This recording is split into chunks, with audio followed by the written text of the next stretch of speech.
Welcome to my presentation on medical science failures and scams, the not so good, the bad, and the ugly. In a time where we're talking about believe in science, I thought it was important that we also realize that science has failed us on many occasions. I'm going to start this out a little lighthearted though. This first one is Curbs of Youth. Curbs of Youth will be yours if you will pull the cords. Gives the flesh the resiliency and freshness of youth, prevents double chins, and reduces enlarged glands.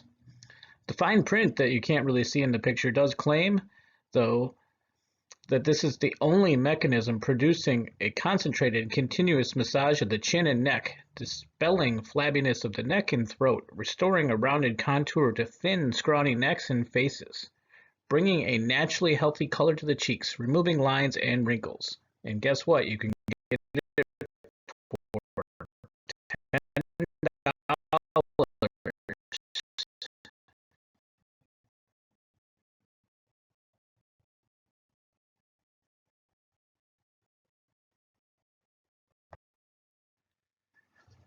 Whiskey toothpaste, genuine 6 proof stuff. You can get it either in Scotch or bourbon. Why fight oral hygiene? Enjoy it. Here's real He-Man toothpaste. Best argument yet for brushing 3 times a day. 2 half-ounce tubes flavored with the real thing, Scotch or bourbon. Night before feeling with the morning after. Rinse with soda instead of water if you prefer. Only $1. Here's a keeper.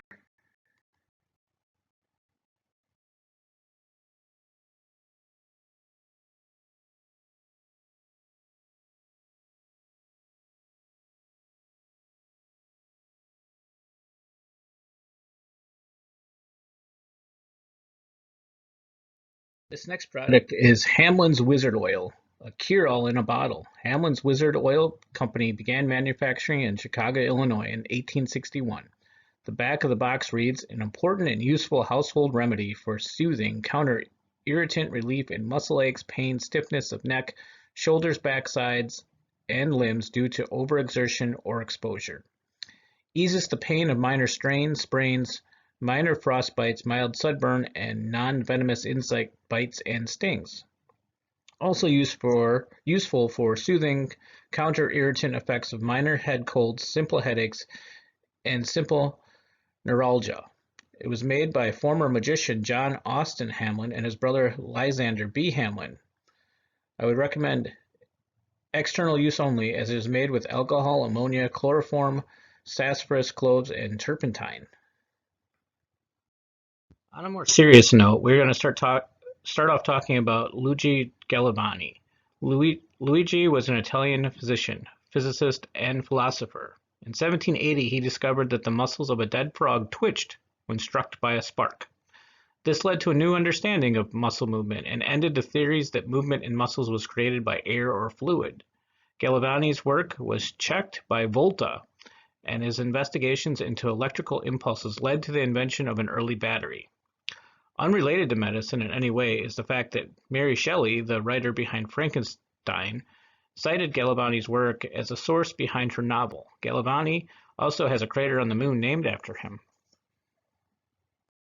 This early work by Galvani would eventually lead to others looking for ways to make money on electricity. People lined up to be zapped with various devices. Most people were impressed with the noise, tingling sensation, and pain that the devices produced. Charles Willie Kent looked to capitalize in 1919 when he patented the Electrete mechanical heart. This device has neither mechanical or a pumping apparatus. It was a device that had a thin metal rod or rods that would deliver electricity to almost any location on the body. This is the first part of the instructions that came with the device. Here are some of the highlights. It is needed in every home. No charge. Free trial demonstrations. 1. How to start. Muscle building, lung development, improved circulation. 2. Shows it relieves pain, headache, earache, toothache, neuritis, soreness. 3. Tonsillitis, asthma, voice, throat.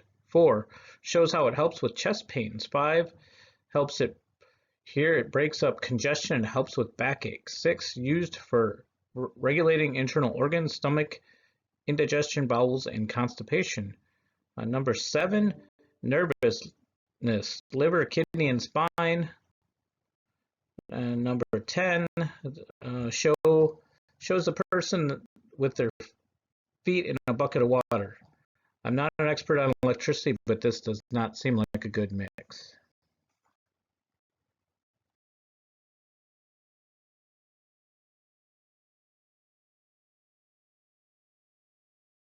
The second sheet lists even more reasons why you need to have this item. It makes this statement: electricity is one of the greatest curative agents known to medical science. It ranks next after fresh air and exercise. G.O.L. Mayer of Tuscola, Illinois had this to say about the product: I had neuritis in the arm and shoulder that was very painful. I bought the Electrete and used it about a week, and the neuritis had not troubled me since. The athletic director of Lakeview High School in Chicago used it on his athletic teams for sprains and bruises. TGH of Noble, Oklahoma used it on his broken arm. I broke my arm and used nothing but the Electrete, and in 3 weeks I went on using my arm. It cured a child who was born paralyzed, a person who suffered with asthma for 25 years, and improved one person's hearing by 50%. Some of the other testimonies were how it helped with hay fever, ovaries, prostate, for varicose veins, ulcers, kidney troubles, throat pain, hair loss. It can even increase breast size. After all that, you probably want to know how to get your hands on one. While these were being manufactured, you could get one for $15. It was manufactured in Peoria, Illinois. It sold over 250,000 units over 25 years. The product consisted of a long metal cylinder container, much like a flashlight. It claimed to alternate electrical impulses at a rate of 140 to 180 times a second.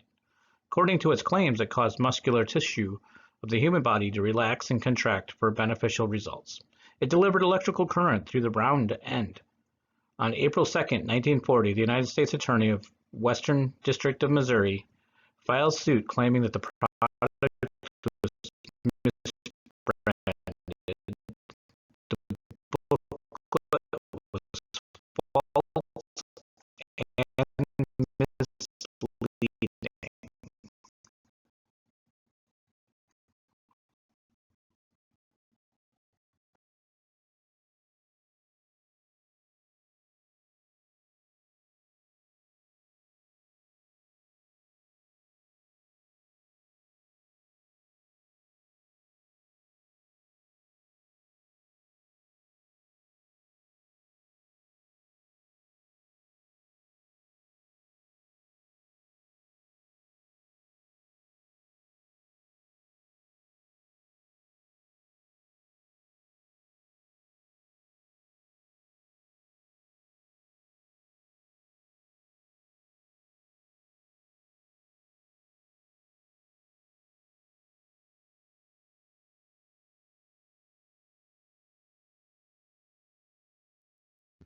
One of the many doctors speaking against this product was Dr. Carlson. Dr. Carlson was well enough respected for his work as a teacher and his comparative studies of all muscular action of the heart in humans and horseshoe crabs to be featured in the February 10, 1941 Time magazine. It took the judge 40 minutes just to list all of Dr. Carlson's qualifications. His testimony was impressive as he used illustrations and demonstrations. When talking about the brochure he looked at earlier, he said the only thing that was correct in the diagrams was that the head appeared in the correct places. Kent, in an effort to defend his product, insisted against his lawyer's wishes to take the stand. He repeatedly embarrasses himself with his lack of medical knowledge. In extensive cross-examinations, he was asked if he ever used the device on himself, and he stated he used it on himself to cure menopause. The jury deliberated for 3 hours, finding Kent guilty. Taking Kent's age into account, the judge did not impose a prison sentence as he might have done under law, but levied a $1,000 fine, the maximum possible at that time. He also ordered the devices to be destroyed, and Kent becomes the first person to be prosecuted for making unsubstantiated medical claims. Over time, electricity did find its place in modern medicine and is still used today. It is used both in CPR paddles and for muscle stimulation.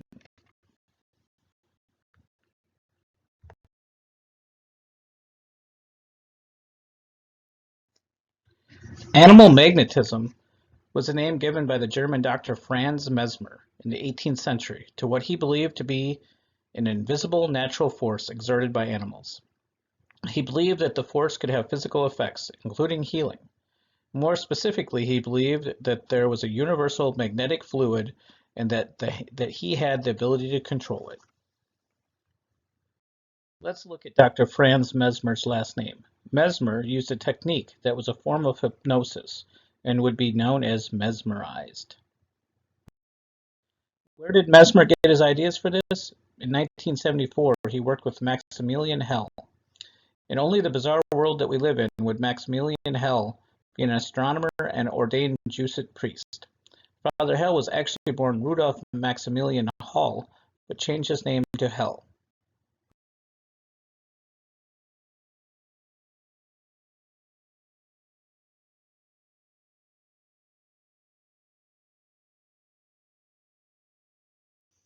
Father Hell was born in what is present-day Slovakia. Father Hell used a steel plate that was supposedly magnetized to heal people.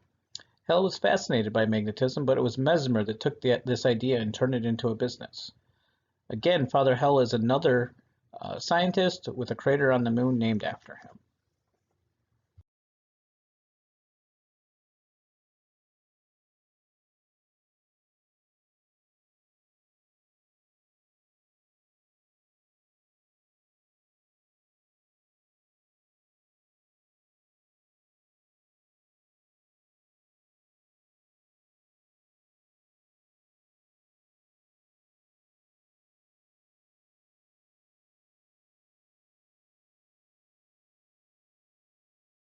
Mesmer described the body as having invisible blockages to the magnetic flow.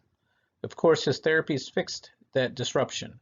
In 1978, despite a lucrative practice and with some success at curing certain nervous disorders, Mesmer was accused of fraud and was forced to leave Vienna.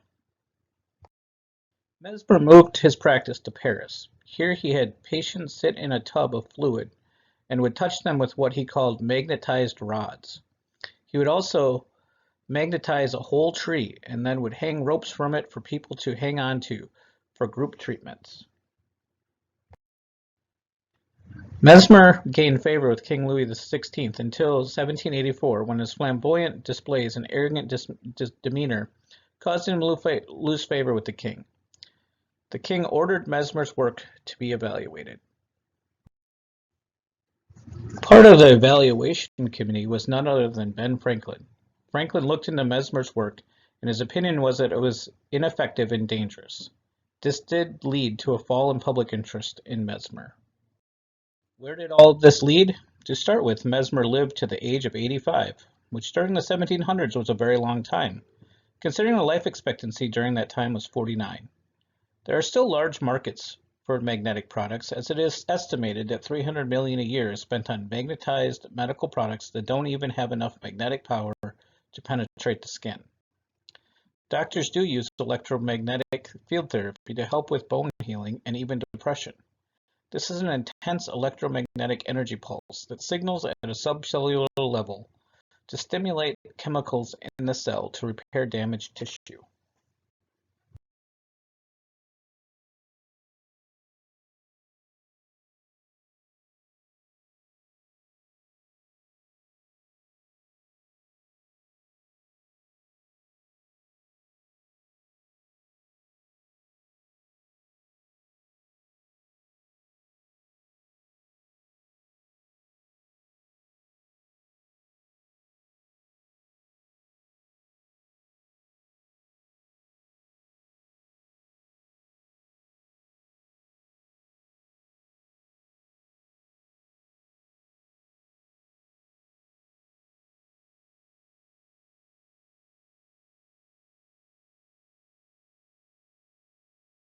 Continued the work and in the 1800s coined the term hypnotism.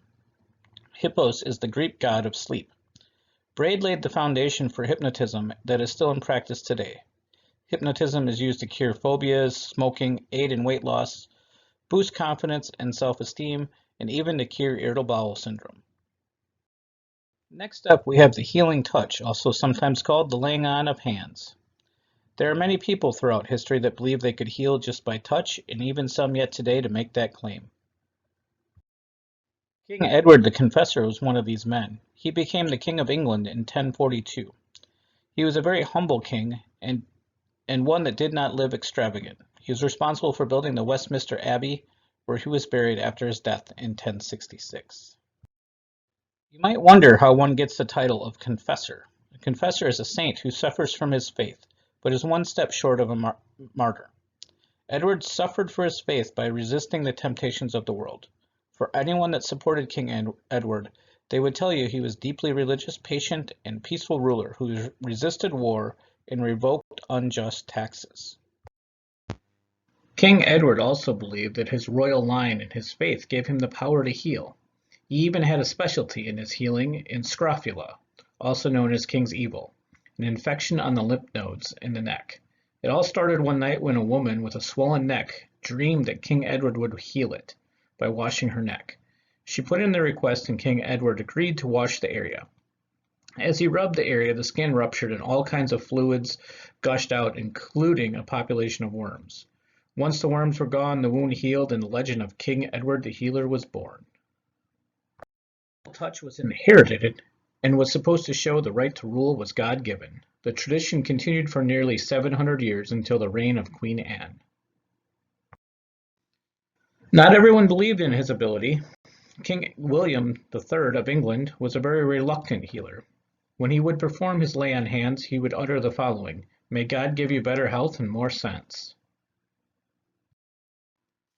Modern-day faith healers still practice the art of laying on hands. Phrenology is Greek for mind and knowledge. Phrenology was primarily focused on measurements of the human skull based on the concept that the brain is the organ of the mind and that certain brain areas have localized specific functions or modules.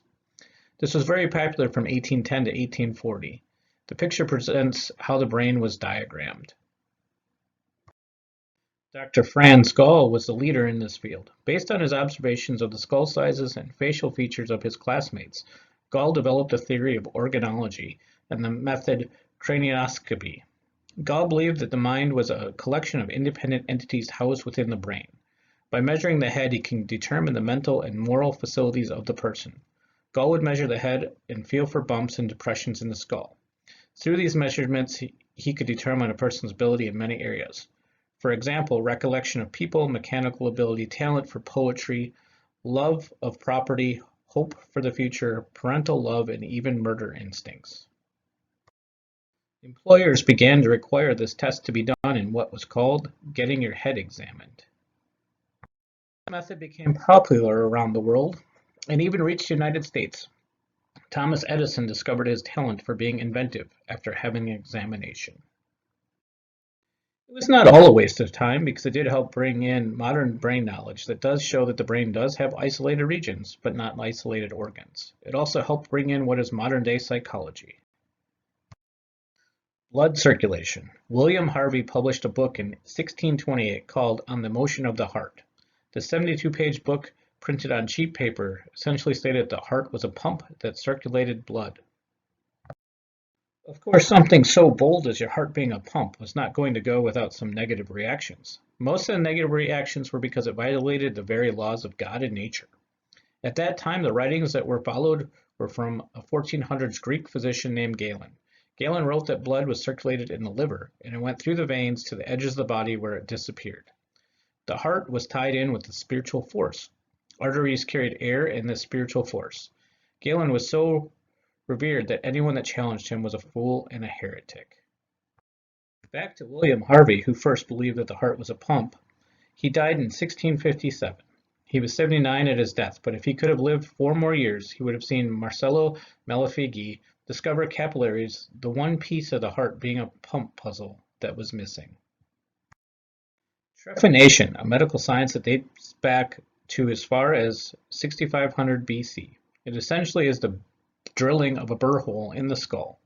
This was originally used after a blunt blow from a weapon or sling to relieve pressure.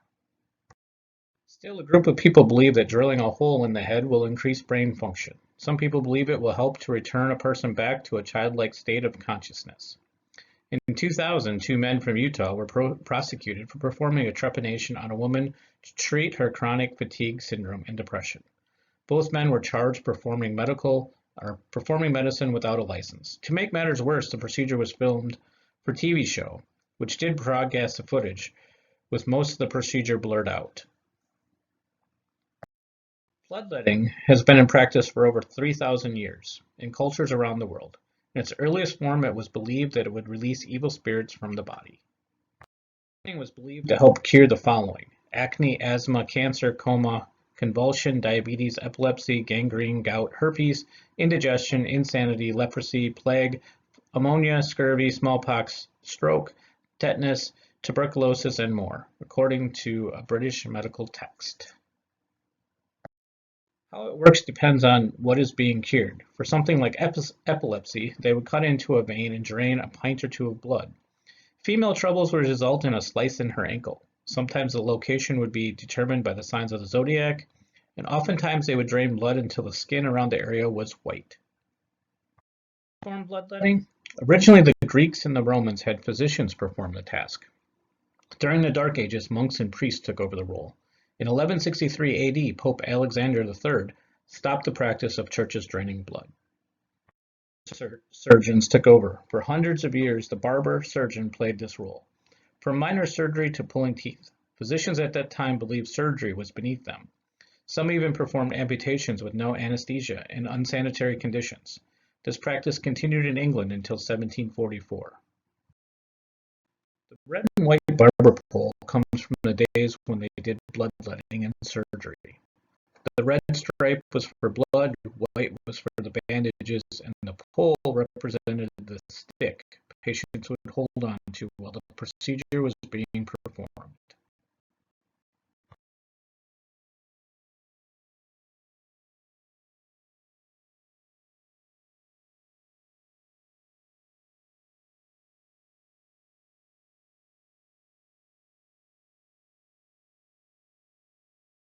In 1799, George Washington had a throat infection. It is believed in a 24-hour period, doctors drained 5 to 9 pints of blood from him. The average adult male has 14 to 18 pints of blood in them. After surviving the Revolutionary War, our beloved first president most likely was killed by his doctors.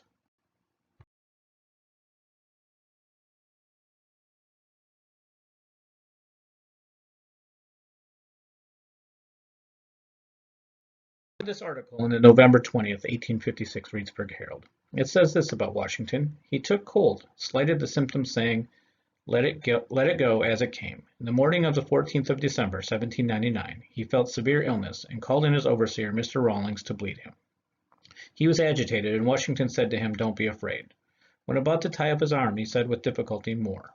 After all efforts had failed, he designated the paper he meant for his will and turned to Tobias Lear and said, "I find I am going. My breath cannot continue long. I believe from the first it will be fatal. Do you arrange my accounts and settle my books, as you know more about them than anyone else, and let Mr. Rawlings finish recording my other letters, which he has begun."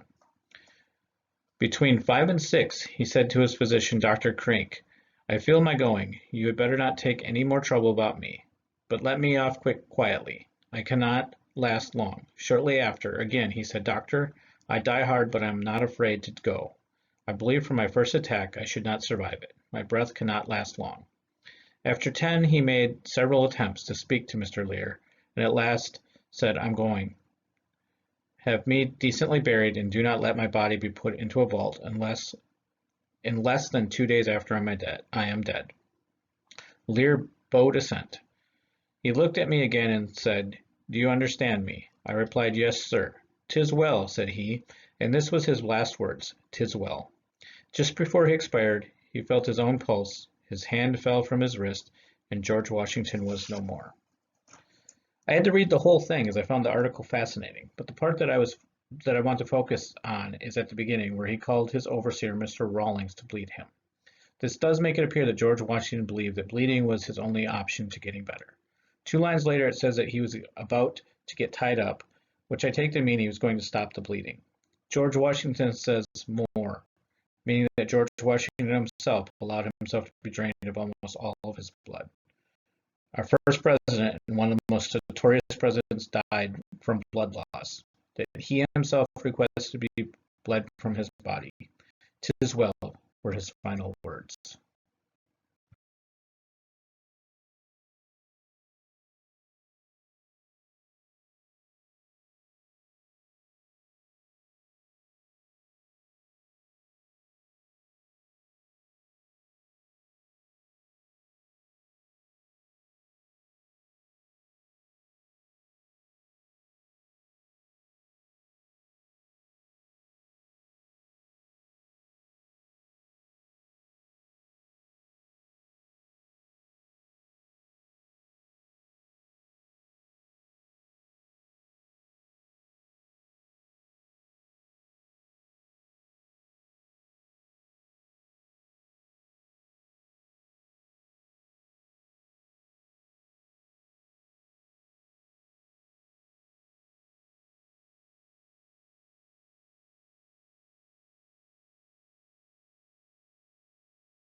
Bloodletting today, still being used for all ailments in India. Research has shown that bloodletting could improve cholesterol, blood pressure, and blood glucose levels in people who are obese. It essentially thins the blood without medication. When donating blood, you're essentially doing the process of bloodletting. Leeches are also used to remove blood from small areas of the body. Was radiation-treated water that could cure all kinds of ailments. Radithor was manufactured from 1918 to 1928 by the Bailey Radium Laboratories Inc. of East Orange, New Jersey. The owner of the company was listed as Dr. William J. A. Bailey, a dropout from Harvard College who was not a medical doctor. Eben Byers, a Pittsburgh steel tycoon, consumed 1,400 bottles. The radium poisoning that resulted from this rather large dose required the surgical removal of his jaw and even resulted in his death. Before that, he began losing weight and suffering from even greater aches and pains. This led to blinding headaches and a terrible pain in his jaw. His bones began to become brittle and break, followed by his teeth falling out. Byers was a huge golf fan and after an accident on a train ride was in a lot of pain.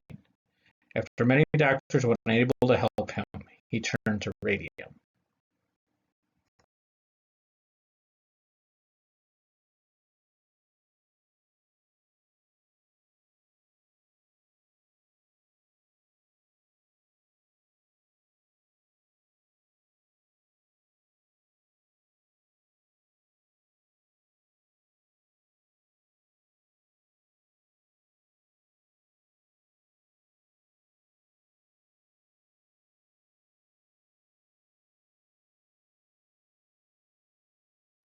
Radiation in a bottle was not enough, so why not add more products that were radiation filled, such as Radium brand creamery butter, Vita Radium suppositories, radium toothpaste, and even uranium blankets. Speaking of radiation, I have to mention the Adrian X-Ray Company of Milwaukee, Wisconsin. Brooks Stevens, also known for his contribution to the Society of the Wienermobile, had another idea. He created a shoe-fitting X-ray machine. Over 10,000 units were sold in the United States. You might have found the perfect fitting shoe, but at what price?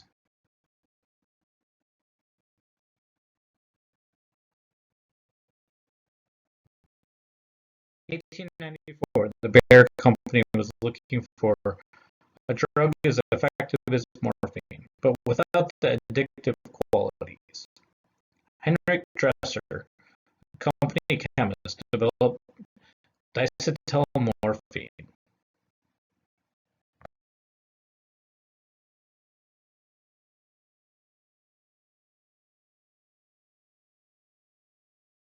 His new heroic drug became known as heroin. Unfortunately, he was very wrong on the addictive nature of this drug. By 1902, heroin, morphine, opium, and marijuana were all offered out of the Sears catalog. Sulfa drugs were used to stop the reproduction of bacteria. Originally, it was available in powder form. In 1937, it was suggested that the drug be turned into a liquid. Chemist Harold Watkins was assigned the task and found that sulfanilamide dissolved in diethyl glycol, and in the end it even tasted good. If diethylene glycol does not sound like something you would drink, then you'd be correct, as it is used in brake fluid as well as other lubricants. It is also a byproduct that forms in low percentages during the production of antifreeze. In 1937, 240 gallons of the elixir was shipped, resulting in at least 107 deaths. Before, Grenfell Company of Germany had a wonder drug that could reduce the symptoms of morning sickness. This was known as thalidomide. Soon after it started to be used, doctors were linking it to birth defects. The company answered those claims with more aggressive ads claiming it was safe. It was not until 1961 when countries started to ban the drug. In 1962, it was banned worldwide for its effects of babies being born seriously shortened and malformed limbs. Up to 20,000 children were born with related defects. Not only did it cause malformed arms, it was also related to other abnormalities, related to the eyes, ears, lips, mouth, heart, genitals, kidneys, digestive tract, and nervous systems. Lawsuits were filed against the company. The defense was based on the company's claims that the product was tested completely. It was tested on 10 strains of rats, 15 strains of mice, 11 breeds of rabbits, 2 breeds of dogs, 3 strains of hamsters, 8 species of primates, as well as cats, armadillos, guinea pigs, swines, and ferrets. They settled with victims to the sum of $100 million, and the trial ended with no finding of guilt. The only real positive out of this was that it did bring awareness to what the side effects of drugs on pregnant women could do to the unborn child. I appreciate you taking the time to look at my walkthrough of medical ideas and products and claims over the years that just have not worked out for us. Be smart.